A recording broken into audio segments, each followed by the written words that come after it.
একে এক ব্যক্তি এমন একটি প্রশ্ন করে যে প্রশ্ন শুনে সেখানকার সকলেই অবাক হয়ে যায়। আমরা জানি যে এই পৃথিবীতে যা কিছু ঘটে সবকিছু আল্লাহর ইশারাতে হয়ে থাকে। তারও এই ভিত্তিতে এক ব্যক্তি ডক্টর জাকির নায়েককে প্রশ্ন করেছে, এই পৃথিবীতে সবকিছু যদি আল্লাহর ইশারাতে হয়ে থাকে তাহলে মারামারি, খুনাখুনি, চুরি, ডাকাতি, ছিনতাই এবং ধর্ষণ এ সকল কাজ তো তাহলে আল্লাহর ইশারাতে হয়, তাহলে এখানে মানুষের দোষ কোথায়?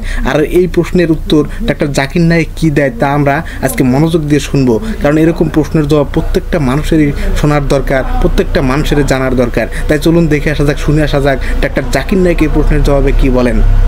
আমি পবিত্র কোরআনে এটা পড়েছি যে আল্লাহ সবকিছু নিয়ন্ত্রণ করেন। তখন আমাকে একজন বলেছিল, যেহেতু আল্লাহ সবকিছু নিয়ন্ত্রণ করেন, তাহলে আমি যদি কোনো পাপ করি অথবা কোনো ভালো কাজ করি, আল্লাহ সেটাও নিয়ন্ত্রণ করছেন। আর আমি একজন মুসলিম নাকি অমুসলিম, অন্য কোনো ধর্মের, আল্লাহ সেটাকেও নিয়ন্ত্রণ করছেন। আমি যুক্তিটাতে ঠিক পুরোপুরি সন্তুষ্ট না, তবে এ সম্পর্কে আপনার মন্তব্যটা চাই। ভাই প্রশ্ন করলেন যে আপনার এক বন্ধু প্রশ্ন করেছেন যে কোরআন বলছে ওয়াল্লাহু আলা কুল্লি শাইইন কাদির, এর অর্থ আল্লাহ সবকিছুর উপর প্রভুত্ব করেন, সবকিছুর উপরে প্রভুত্ব করেন। এখন কেউ যদি ভুল করে বলে তিনি সবকিছু নিয়ন্ত্রণ করেন, সে যদি মুসলিম হয়, এখানে আল্লাহ সবকিছুর উপরে প্রভুত্ব করেন, প্রশ্নটা কি আপনার? নিয়ন্ত্রণ মানে কথাটা ঠিক বুঝতে পারছি না। তবে মুসলিম হয়ে থাকলে বলি আল্লাহ প্রভুত্ব করেন, হ্যাঁ কথাটা ঠিক। কেউ ভুল করে ভাববে তার ক্ষমা করার ক্ষমতা আছে, হ্যাঁ সেটাও আছে।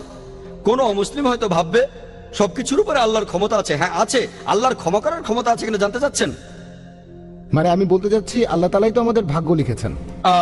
আপনি ভুল উদ্ধৃতি দিয়েছেন। ভেবেছিলাম আপনি এটা নিয়ে কথা বলছেন, যেটা বলছেন সেটা তাকদীর, অদৃষ্ট, যে আল্লাহ সুবহানাহু ওয়া তাআলা আমাদের অদৃষ্ট লেখেন আর সবকিছু অদৃষ্ট অনুযায়ী ঘটে। আপনি যে আয়াতের উদ্ধৃতি দিয়েছিলেন সেটা ঠিক না।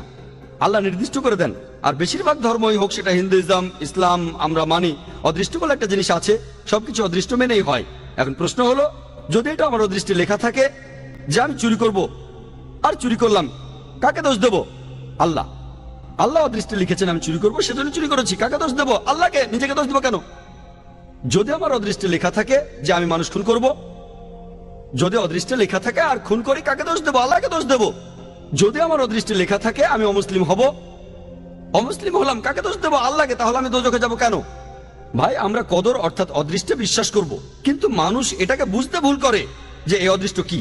আর যেমন ধরেন, একটা উদাহরণ দিচ্ছি, ধরেন একটা ক্লাস, সেখানে 100 জন ছাত্র আছে, আর বছরের শেষ দিকে ফাইনাল পরীক্ষার আগে টিচার বললেন তুমি হবে ফার্স্ট ক্লাস ফার্স্ট, তুমি পাবে সেকেন্ড ক্লাস, আর তুমি ফেল করবে।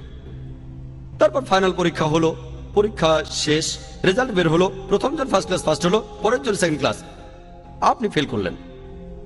উদাহরণ দিচ্ছি, কিছু মনে করবেন না। এখন আমি আপনাকে প্রশ্ন করি, যে ছেলেটা ফেল করেছে, যে ছাত্রটা ফেল করেছে, সে কি টিচারকে বলবে যেহেতু আপনি বলেছিলেন সেজন্য ফেল করেছি? আপনি কি টিচারকে দোষ দেবেন? না। যেহেতু টিচার 1 বছর পড়িয়েছেন, তিনি জানেন যে এই ছাত্রটা খুব মনোযোগী, ঠিকমতো পড়াশোনা করলে সে ফার্স্ট ক্লাস ফার্স্ট হবে, সেকেন্ড ক্লাস এটা ফাঁকিবাজ, ঠিকমতো লেখাপড়া করে না, ফেল করবে। টিচার অনুমান করেছিলেন বলেই কি তাকে দোষ দেবেন? না।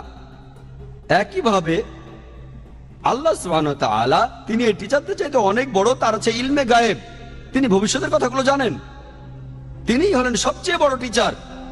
তবে আল্লাহ তাআলা তার রয়েছে ইলমে গায়েব, তিনি জানেন যে ভবিষ্যতে কি হতে যাচ্ছে, আল্লাহ তাআলা আগেই সেটা লিখে রাখেন।